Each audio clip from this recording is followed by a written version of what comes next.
Hello বন্ধুরা, তোমরা সবাই কেমন আছো? আশা করি সবাই খুব ভালো আছো, আর আমিও ভালো আছি। আর দেখতে পাচ্ছ মা আজকে তাড়াতাড়ি করে রান্নাটা চাপিয়ে দিয়েছে। তার কারণ হলো আজকে আমি ডাক্তারের কাছে যাবো চেক আপে, আর মা আমার সঙ্গে যাবে। ওই জন্য সকালে রান্নাটা না করলে তো হবে নি, কারণ গিয়ে পরে যদি অনেক ভিড় থাকে আসতে কত লেট হয় সেটা তো জানি না। তাই মা রান্নাটা করেই যাচ্ছে। আর বুনুকে মুড়ি টুড়ি দিয়ে আমরা মুড়ি টুড়ি খেয়ে বেরিয়েছি। আমার বর টোটো বলে রেখেছিল, তো আমরা দাঁড়িয়েছিলাম, এই যে টোটোয় চেপে গেছি, যাচ্ছি। এবার দেখি কত ভিড়, কতক্ষণ লাগে।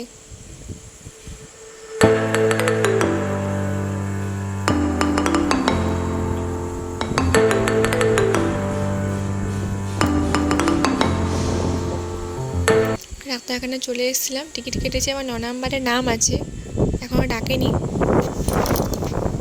আর আসার পর বুনু কি করছে দেখো। ইনা দুপুরে ঘুম বলে কোনো জিনিস থাকে না, খালি ফোন দেখে। পড়াশোনা তো করার নাম নেই কোনো, ফোন দেখা ছাড়া কোনো কাজ থাকে না। এর নাম হচ্ছে বৃষ্টি করায়, মাঝে মাঝে একবার করে ছাগল চড়ায়। ডাক্তার দেখিয়ে এসে আমি একটু দুপুরে ভাত ঘুম দিয়ে দিয়েছিলাম, দিয়ে যে বিকালবেলায় উঠলাম। তারপরে দেখছি বাইরেটা ফাঁকা, অন্যদিন সব বাচ্চাগুলো খেলে, ছোটো ছোটো বুনুগুলো খেলে, আজকে খেলেনি। তো আমি একা একা দাঁড়িয়ে আছি আর একটু হাওয়া খাচ্ছি। আর দেখো, আর এদিকে কী হচ্ছে বলতো, একটা খেপা কুকুর কদিন ধরে আমাদের এদিকে চলে আসছে খালি, মানে সবাইকে ঘরে ঘরে ঢুকে যাচ্ছে। দিয়ে পরে কী হয়েছে, সেদিনকে ওই একটা ছোটো ছোটো দিদা হয়, ওদের ঘরে ঢুকে গেছে। দিয়ে ওইটাই আমি দাঁড়িয়ে দেখছিলাম, দিয়ে বেরাইনি তখনও।